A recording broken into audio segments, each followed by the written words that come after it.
પરિવાર જમ્મુ કાશ્મીરના સાંબા રાજૌરી અને પૂંચ ક્ષેત્રમાં એલઓસી નજીક પાકિસ્તાની ડ્રોન દેખાયાના અહેવાલો મળી રહ્યા છે।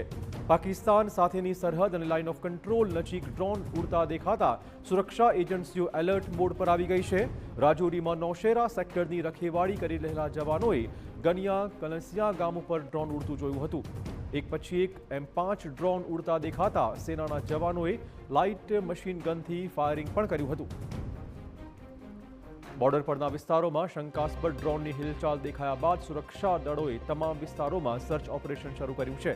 સુરક્ષા એજન્સીઓ પણ એલર્ટ મોડ પર આવી ગઈ છે। મહત્વપૂર્ણ છે કે આ પહેલા 9મી જાન્યુઆરીના રોજ સાંબામાં ઘગવાલના પાલુરા ગામમાં હથિયારનો જથ્થો પકડી પડાયો હતો, જે પાકિસ્તાનથી આવેલા ડ્રોન દ્વારા મોકલવામાં આવ્યાનો ખુલાસો થયો હતો। ત્યારે ફરી ડ્રોન દેખાતા હવે એ આશંકા હકીકતમાં ફેરવાઈ ગઈ છે કે પાકિસ્તાન ફરીવાર ભારતીય સીમામાં હથિયારો મોકલવાના પ્રયત્નો કરી રહ્યું છે।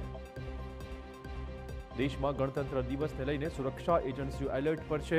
સુરક્ષા એજન્સીઓને આશંકા છે કે આ ડ્રોનનો ઉપયોગ સરહદ પર સેનાની સ્થિતિ જાણવા માટે અથવા આતંકવાદીઓ માટે હથિયાર અને નશીલા પદાર્થ પૂરા પાડવા માટે થઈ રહ્યું છે।